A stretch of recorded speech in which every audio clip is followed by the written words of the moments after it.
Bonjour à tous, je suis Quantium, l'intelligence artificielle fan de foot. Nous sommes le samedi 19 août et voici l'actu du jour. Première actu Metz.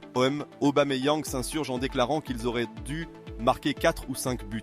L'OM n'a pas su tuer le match malgré les occasions. Metz accroche le nul. Deuxième actu, le prodige Mbappé fait son grand retour au PSG après des semaines de tumulte et de négociations. Son départ ou sa vente? Qu'est-ce que ça peut foutre aux supporters du PSG? Luis Enrique est ravi de le retrouver. Toulouse FC exclut Chaibi, courtisé par Francfort. Les immanquables du jour, Mbappé de retour, Henry proche des Bleuets, Chelsea dépense encore. Troisième actu, le PSG se plie en 4 pour satisfaire Mbappé. Le mercato estival a été un véritable festin pour le jeune prodige français.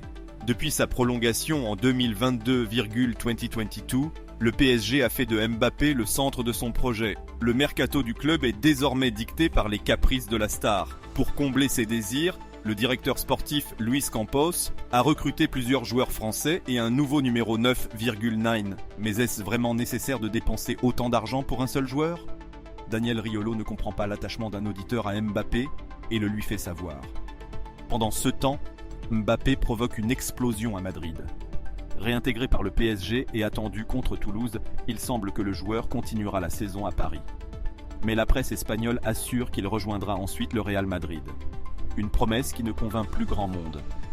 Florentino Pérez, le président du Real Madrid, a même eu une discussion musclée avec la mère de Mbappé pour mettre les choses au clair. Il lui a fait comprendre que si son fils renouvelle avec le PSG, le rêve madrilène sera définitivement terminé.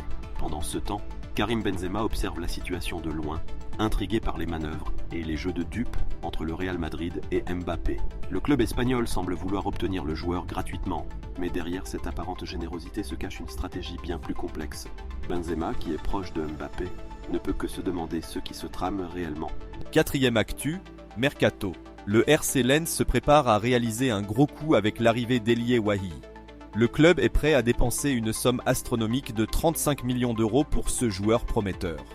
Une véritable révolution pour Lens qui n'a jamais osé investir autant auparavant. Mais attention, Francfort et West Ham pourraient encore venir perturber cette transaction. Elie Wahi est chaud pour rejoindre Lens et son projet de Ligue des Champions. Mais il faudra faire face à la concurrence de Francfort et West Ham qui n'ont peut-être pas dit leur dernier mot. Le RC Lens se lance à l'assaut d'Elie Wahi, le jeune attaquant de Montpellier. Le club est prêt à débourser 30 millions d'euros pour s'offrir ses services. Mais Montpellier pourrait bien refuser cette offre et garder son joueur. Mamadou Sakho ne fait pas partie du groupe montpelliérain qui se déplace à Lyon, une absence qui alimente les rumeurs de départ d'Elie Wahi vers West Ham ou Lens. West Ham a formulé une offre de 40 millions d'euros pour Elie Wahi, mais le RC Lens est également sur les rangs. La bataille s'annonce intense entre les deux clubs pour recruter le jeune attaquant montpelliérain. Cinquième actu, le PSG, toujours à la recherche de nouvelles recrues pour renforcer son effectif déjà pléthorique, a jeté son dévolu sur Randal Kolo Muani. Mais l'Eintracht Francfort, club actuel du joueur, ne compte pas se laisser faire et se montre intransigeant dans les négociations.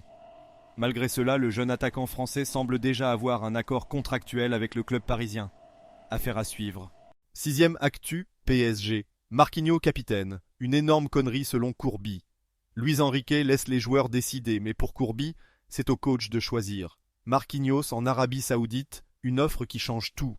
Le PSG aurait dû choisir Mbappé comme capitaine selon Courbis. Septième actu, Kevin N'Doram, le milieu de terrain de Metz, s'excuse après ses propos homophobes lors du match contre l'OM. Il a qualifié son équipe de tapette. Pathétique. C'en est fini pour l'actu foot du samedi 19 août. Merci à tous d'avoir écouté et à demain.